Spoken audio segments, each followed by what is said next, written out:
자, 다섯 번째 썰 한번 가보도록 하겠습니다. 댓글 컨텐츠고 영상 제목, 남들 하는 거 웬만하면 다 해보겠다는 마인드가 인생 처량하게 만드는 겁니다 라는 영상에 달린 댓글입니다. 우리나라 사람들이 유독 남의식을 많이 하죠. 그 남의식을 많이 한다는 건 뭐냐면 그만큼 남들이 하는 것에 대해서 민감하게 반응한다는 겁니다.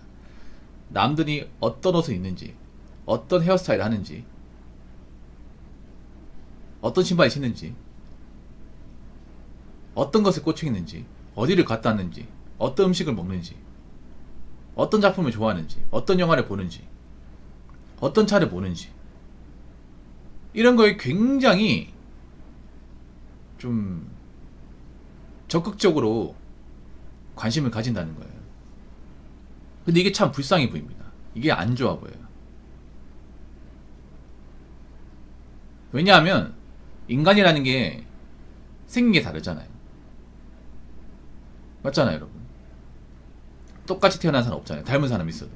그러면 각자 성격이나 어떤 가치관이 달라야 되는 거 아니야?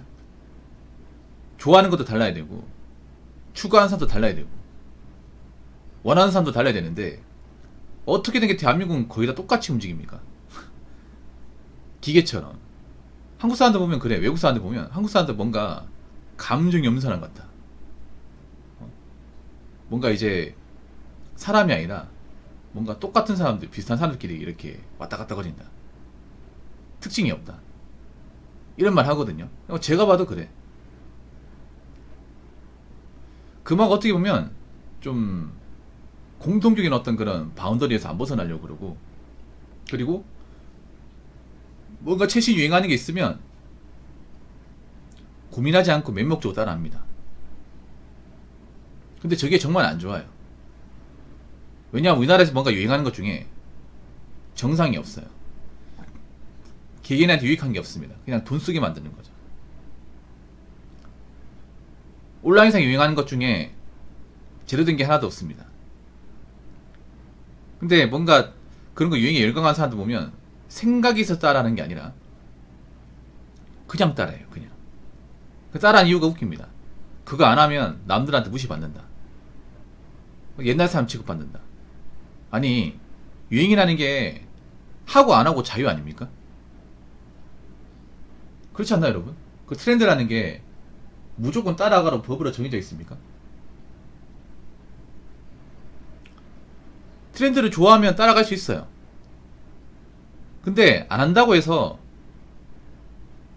욕먹을 이유는 없잖아요. 근데 우리나라 사람들 웃긴 게 트렌드에 꽂혀있는 사람이 트렌드를 안 따르는 사람을 이렇게 뭔가 지적하고 험잡하는 거 정말 비일비재하게 볼 수 있습니다. 그러다 보니까 원래 그런 트렌드를 안 따라했던 사람도 조바심 때문에 아니면 남들 지적 때문에 따라하는 거 정말 많이 있어요. 여자분들 이거 공감하실 거예요. 뭔지. 여자분이 명품을 좋아하는 것도 명품이 좋아서 이제 그런 가방을 사는 것보다 이걸 안 사면 주변 또래들이 안 끼워주니까 사는 것도 분명히 있을 겁니다. 남자도 그런 거 있잖아요. 뭐 자동차 같은 것도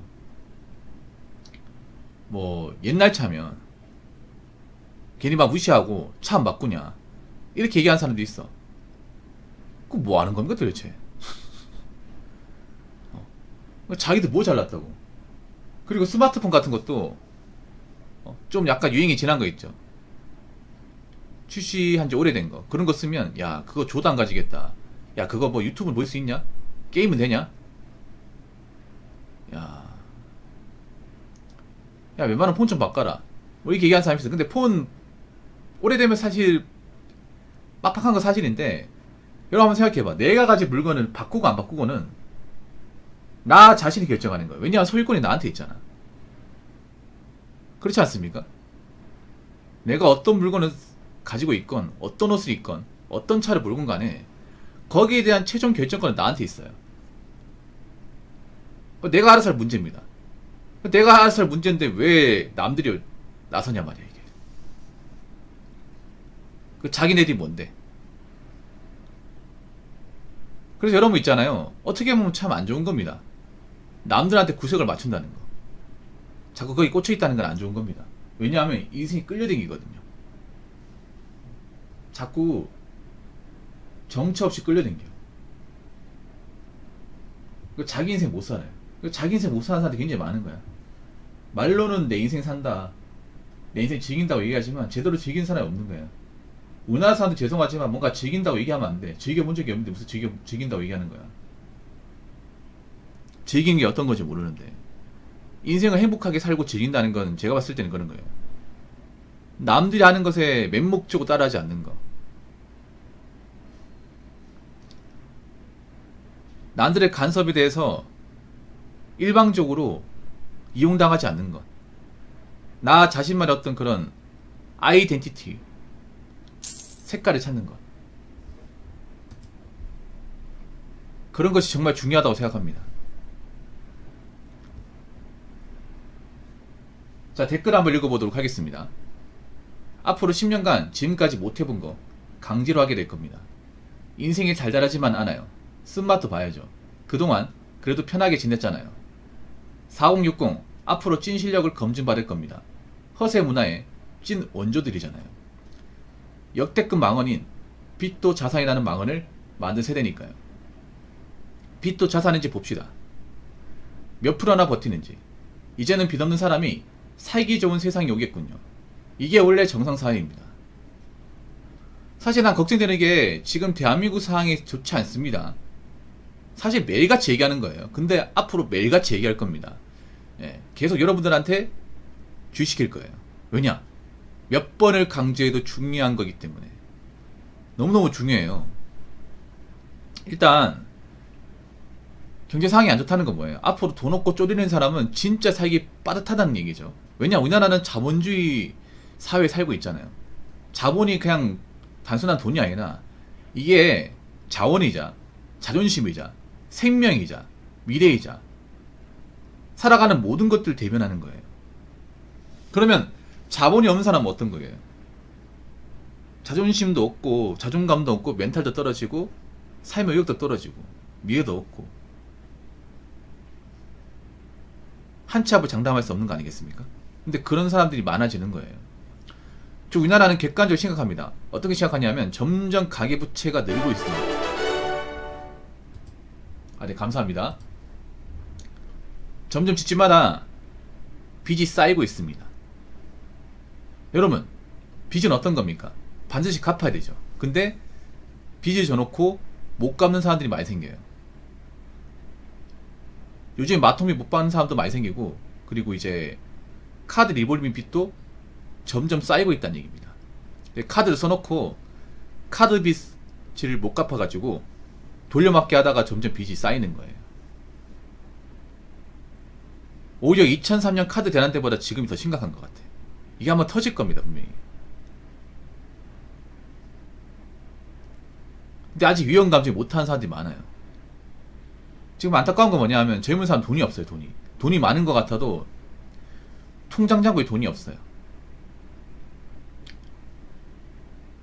빚진 사람도 많이 있고. 이거 위험 신호입니다. 인생이 달달하지만 않아요. 쓴맛도 봐야죠. 근데 쓴맛이 너무 씁니다, 이게.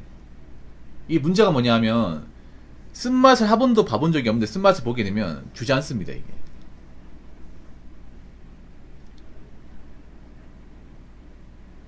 (4060) 앞으로 찐 실력을 검증받을 겁니다. 허세 문화의 원조들이잖아요.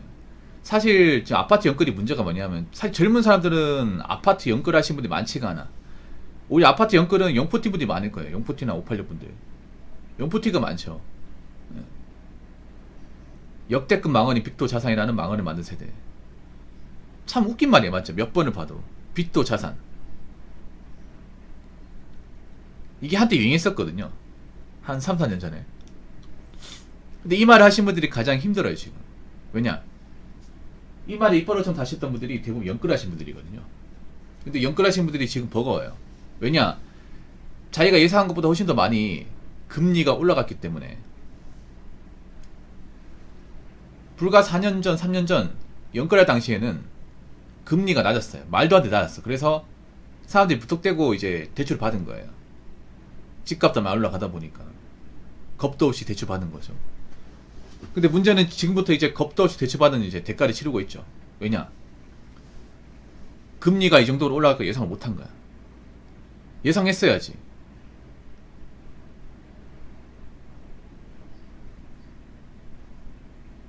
그리고 지금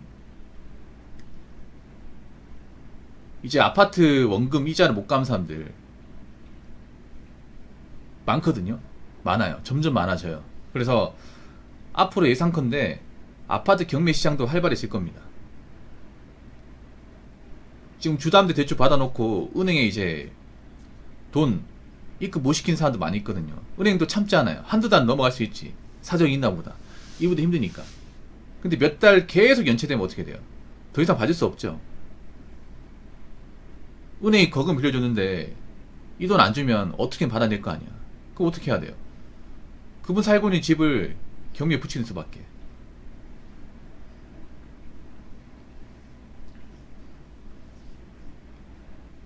경매요?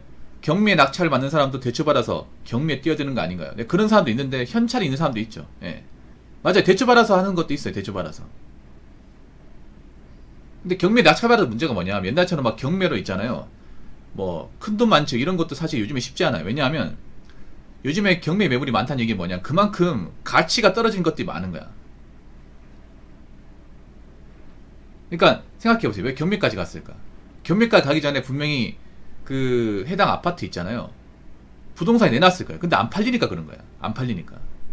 그러니까 부동산에 내놔도 안 팔릴 정도면 경매시장이 이걸 낙찰 받는다 해도 제대로 된 어떤 값어치가 없는 거 어떻게 보면. 그리고 경매 낙찰 받는 것도 내가 뭐 소유권 이전한다거나 하면 또 세금 붙거든요 이게. 그래서 경매로 막 큰 돈 버는 것도 이제 예전 같지 않을걸.